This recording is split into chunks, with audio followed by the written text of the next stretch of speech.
Once upon a time,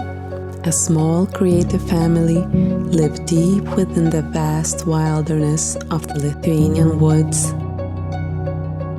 Having just crossed into their 30s, they made a quiet decision to create a fairy tale of their own, to believe more in their inner magic than the noise of the world.